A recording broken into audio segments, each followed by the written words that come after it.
Assalamualaikum warahmatullahi wabarakatuh. Alhamdulillahirabbil alamin. Asyhadu an la ilaha illallah wa asyhadu anna Muhammadan abduhu wa rasuluh. Allahumma shalli ala sayyidina Muhammad wa ala alihi wa ashabihi ajmain. Rabbi shrah li sadri wa yassir li amri wa hlul 'uqdatam min lisani yafqahu qawli.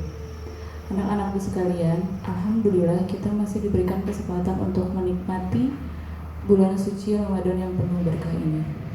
Maka dari itu, kalian harus memanfaatkan bulan suci Ramadan yang penuh berkah ini dengan hal-hal yang positif. Pada kesempatan kali ini, Ibu akan menyampaikan materi pesantren Ramadan tentang adab terhadap kerabat. Siapa kerabat itu? Yang disebut kerabat adalah paman, uwa, bibi, ponakan. Nah, ini adalah kerabat. Kerabat itu memiliki kedudukan yang istimewa dalam agama kita.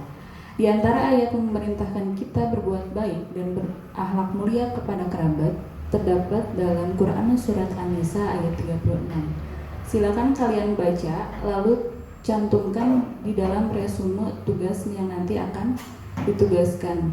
Tulis ayat dan artinya. Yang artinya, sembahlah Allah dan janganlah kamu mempersekutukannya oleh sesuatu pun. Berbuat baiklah kepada orang tua, kerabat, teman sejawat, dan janganlah sesungguhnya Allah tidak menyukai orang-orang yang sombong dan membanggakan diri.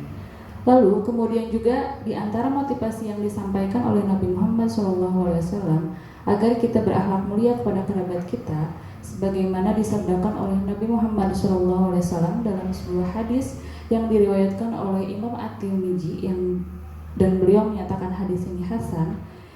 As-shadaqatu 'alal miskini shadaqah. Orang yang bersedekah kepada orang miskin mendapatkan satu pahala. Jadi ketika kalian bertemu dengan orang miskin, kalian memberikan uang, nah kalian itu mendapatkan satu pahala, yaitu pahala bersedekah.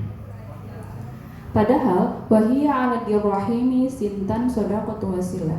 Adapun ketika kita bersedekah kepada kerabat kita, maka akan mendapat dua pahala. Yang pertama, pahala bersedekah, yang kedua pahala bersilaturahmi, maka pahalanya double. Makanya aneh, ada sebagian orang yang terkadang terhadap saudara sendiri pelit, tetapi terhadap orang yang nggak dikenal mereka sangat dermawan. Padahal lebih besar pahalanya ketika kita membantu keluarga kita yang miskin dibanding membantu orang miskin yang bukan keluarga kita. Dan ini merupakan hak yang harus ditunaikan oleh seorang muslim terhadap kerabatnya.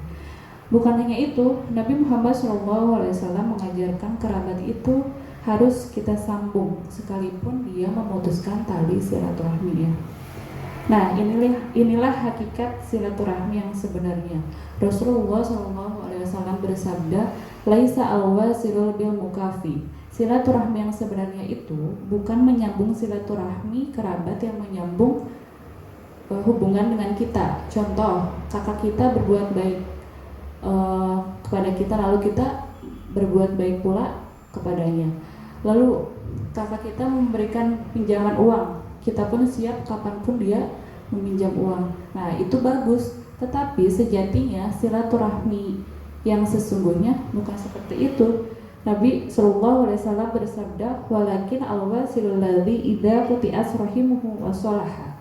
Silaturahmi yang sebenarnya adalah ketika kita diputus tali silaturahmi oleh saudara kita, lalu kita menyambungnya. Kita ingin menyambung silaturahmi tersebut. Kenapa menyambung? Kenapa nyambung? Karena menyambung itu sesuatu yang putus. Nah, itulah hakikat dari silaturahmi. Lalu bagaimana ketika kita keadaan mu'alaf, sedangkan saudara kita non muslim, tetap mempunyai hak kerabat, tetap harus diberikan hak dinasehati, ditengok ketika mereka sakit. Nah, kecuali ritual ibadahnya seperti Natalan, proses kematian itu tidak boleh sama sekali untuk kita dukung. Contoh lagi, ketika kerabat kita meminjam uang lalu tidak membayarnya, apa yang harus kita lakukan? Apakah memusuhinya, kita boleh jaga jarak, tetapi tidak boleh memutus silaturahmi. Contohnya, tidak mau menerima salam, tidak mau menerima permohonan maafnya, sekalipun dia memutus tali silaturahmi. Kita tidak boleh mengikuti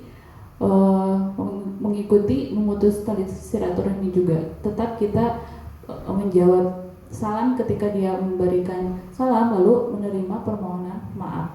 Nah, silaturahmi yang hakiki adalah kita bisa menahan emosi untuk berbuat baik kepada saudara kita yang berbuat buruk kepada kita.